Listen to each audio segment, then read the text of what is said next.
A team of dragons and mages were coming from Detroit, but without Amy's formidable magic powers, the mages could not open a portal. Their strength had to be held in reserve in case they needed to engage the dragon to compel him to stop destroying the town. Galen didn't know if Vala was hoping to slow the dragon's rampage, talk him down, or stop him completely. She had spent every nickel she could on buying supplies to make new magically imbued artifacts. He had no idea what the items in her massive backpack were capable of. "It's up ahead, south by southwest," she said. He knew that she was using her modified wristwatch to point her to the closest source of magic. The dwarf was a pioneer in the mapping of magic, and had identified that different magical beings had different magical waveforms that could be measured. While she still complained about her watch not being quite specific enough, he thought it was practically miraculous. She could set it to a type of magic, dragon, mage, pixie, or void, and if a strong enough source was within range, it would point them directly to it.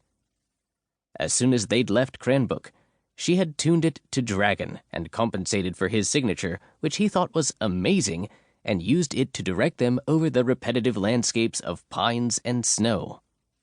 Now, however, he no longer needed to be directed. "I can see it ahead," he said. A great plume of smoke rose over a low ridge. Through the receiver in his ear, Galen heard Vala suck in a sharp breath. They had been told that the dragon was wrecking the town, but it was different than seeing it. Plus, he knew she had been raised to fear and be suspicious of dragons, much in the same way that he had been raised to think dwarves were an inferior species. It was a miraculous ability for a mind to change enough that the two of them were in business together.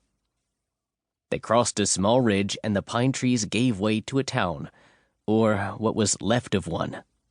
The downtown area, little more than a major intersection, was in ruins. Two wrecked fire trucks protruded from a massive pile of red bricks that was all that was left of the fire station. This was further evidenced by the fires burning all over town.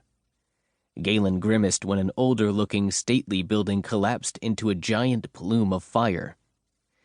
Nearby, a much more modern and dumpier gas station burned as well, and spewed thick, greasy-looking smoke. Although, he thought grimly, the destruction was to be expected. This is what dragons did. Sometimes they did it because they were upset, or because they wanted to prove a point. At other times, it was simply that they were dueling and had become so focused on defeating their opponent that they no longer paid attention to the destruction they caused, or they did it out of spite, or as retribution for a slight, either real or imagined. There were hundreds of reasons for a dragon to cause such destruction, but he had never seen one behave like the one below them did. While buildings and homes burned all around it, the dragon seemed to roll in the grocery store. "What is it doing?" Vala asked.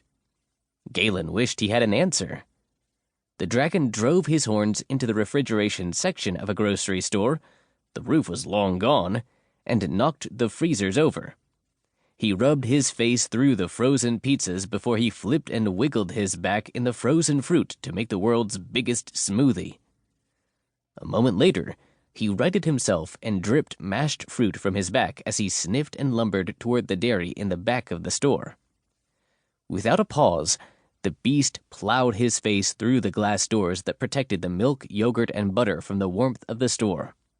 With this barrier broken, he pawed out all the dairy products and pranced in the mess, kicking and pulling at the various containers of milk like a dog. He whipped his head around, and for a second, Galen thought he might have noticed their approach.